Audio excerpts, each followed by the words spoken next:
One of the things that keeps popping up, and I think it's probably one of the most important aspects of image quality when it comes to your TV, is white balance. And it's also one of the most misunderstood aspects of the whole thing, is what is white balance and why is it important? Well, Jules, what is it and why is it important?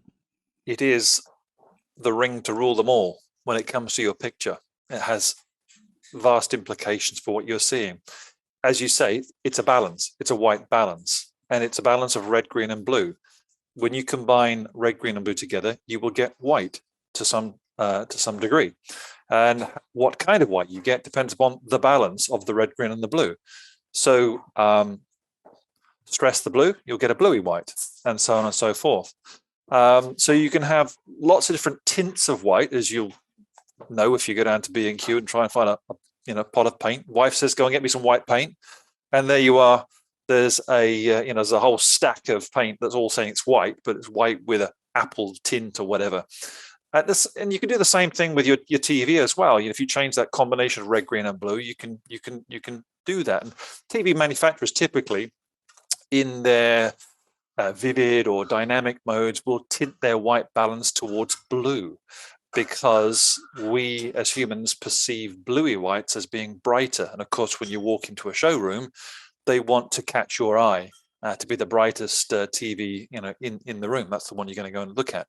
But it's not the white balance that is used within the TV and the movie creative industry.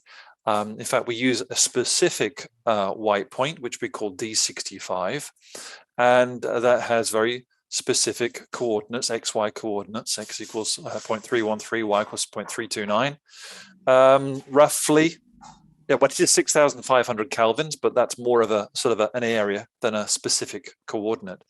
So the calibrated color temperature, or white balance, that's used for movie TV production is also known as midday luminant, because it is the color temperature of the midday sun in the Western Hemisphere, both direct and diffused in the sky. And so we use that, our source of natural light coming from the sun, as the specific white point to which all movies and TV programs are created. And it's funny, isn't it, that some of the comments that you read are on a calibrated image or filmmaker mode or whatever it is, it doesn't look natural. It's too yellow. It's too warm. Yeah. But it's actually based on the midday sun. The midday sun. It is based on reality and looking natural. The thing is that for many years, the white point on TVs has been very blue, and people don't realize that is the case until you show them that there's blue, and you mention that there's blue, and then suddenly people's eyes adjust, and actually I can see the blue. I can see why, and I guess that it gives the impression of white being super white. Yeah. But it's not a natural white. It's not actually how white looks. And a lot of the feedback that we get is, well, your snow looked yellow. Yeah, but actually go out and look at snow. And under sunlight, it looks yellow. It doesn't look blue. Yeah, draw the sun. It's not blue. Yeah, exactly. So it is one of these points. Now, again, and you mentioned it in your reply there, that the reason manufacturers have different white points is some of it is cultural. So certainly in the Far East, in Japan, it's 9,300 Kelvin. It always has been. They like a very blue looking white, and a lot of their TV programs, if you've ever seen clips of the TV programs and some of the game shows and so on, everything's garish, everything's larger than life and so on, and that has been their approach. So for many years, when TVs were coming from there culturally, they didn't understand the Western preference for D65 and having a warmer white point, and that Hollywood was producing content and TV studios produce content. They all produce it under the same standards envelope, which says what white should look like. And I guess because we got all these settings on TVs, Jules, the main fight is that some of these do look initially to the eye incredibly good, you put this Samsung into the vivid mode, or the dynamic, I think they call it, and I can see why people fall for it.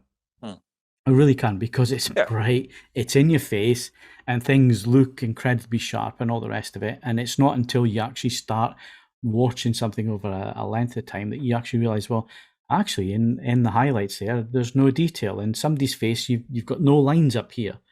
They look like plasticine models because of how hard the TV's being pushed to look a certain way. So, again, it's one of these sticking points that... And of course,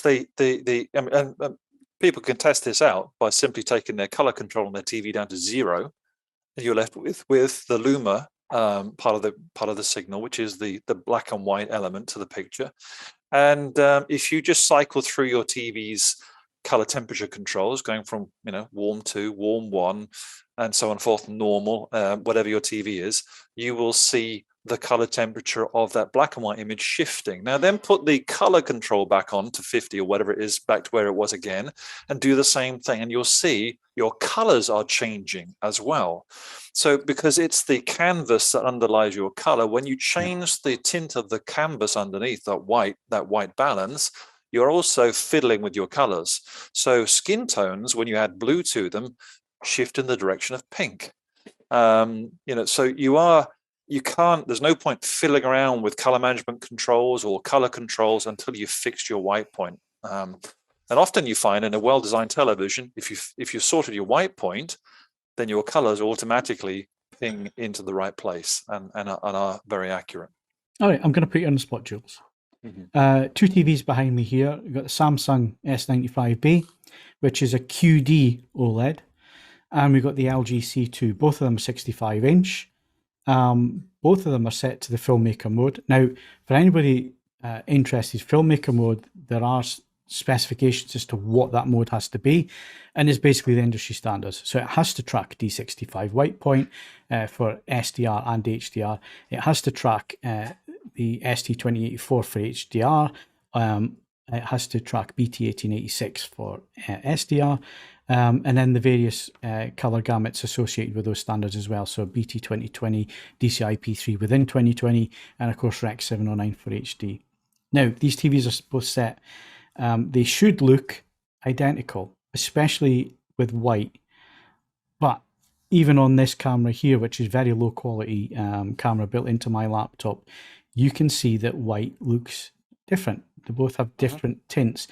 Explain that to our listeners. And is that on axis or just off axis? Let's just do on axis first, because there are color shifts even with OLED. But let's just do on axis first. Well, I mean, there are differences obviously in those OLED technologies, and pixel stack has much to do with the way things look tinted. There are other issues with the way that certain OLEDs are. So, for example, RGB OLEDs will look a certain color, and WOLEDs with the white subpixel will also have a different color to them as well. We can call this, there's a term for this, it's called metamerism. So that is when you can use your colorimeters, your measuring devices, and they'll measure the same, but they look different. And it's an odd phenomenon. And it's to do with the way that the human brain perceives them. And so in post-production studios, for example, when we're working with RGB grading monitors, RGB OLED grading monitors, we will apply an offset to that in order to get it to look D65. So there are differences in the way that certain technologies look by design. And we have to somehow try and sort of deal with that. When you are in a studio and you've got an LCD monitor and an OLED, an RGB OLED, everything's looking very different, but they measure the same. It's a bit of a challenge to get those to be color matched. So there's a few things feeding into that question, Phil, which is just assuming that. But when you see this, and lots of YouTubers are doing side by sides at the minute and putting these videos out, and you can see there are obvious differences. I want you to cover why that is. Even if they're both measured D65, there will be these differences. And of course, as soon as it is a funny phenomenon, because as soon as you move one of them out of the way, you lose the red tint on the Samsung. You move the Samsung out of the way, you lose the cyan tint Your brain readjusts it. Absolutely. The brain is very plastic, very malleable. If you think about your own phone, for example, my iPhone has this night mode on it. Everybody does so you don't sort of have the blue light waking you up in the middle of the night. As soon as it goes red, it goes, whoa, it looks horrible. Give it half an hour and it kind of looks normal.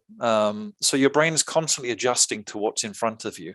But where you've got two TVs like you have, that difference is constantly you're being reminded of it constantly in the same place. Which, as I say, it makes it very difficult calibrating in studios where there are many monitors with different technology types all together in the same place. So it's quite a challenge. Yeah, and it's one of the reasons why you should never jump to conclusions when you're doing side-by-side comparisons and so on as well. You have to take all of this into account. And again, it comes down to education. It comes down to experience of the person setting up and also explaining to you what's actually going on. So if you see things in videos like that, ask the questions. What were the TV set to? Have they been calibrated correctly? And, have they been made to look similar, or are they actually just the measured results? And just quickly, you said on axis, off axis, there are differences there. Just quickly for our listeners, again, I know the answers to these, but I'm trying to give you some screen time here. But just tell us exactly why that is the case. Well, I think it's down to the different the way that the pixels are stacked within those different display technologies. They are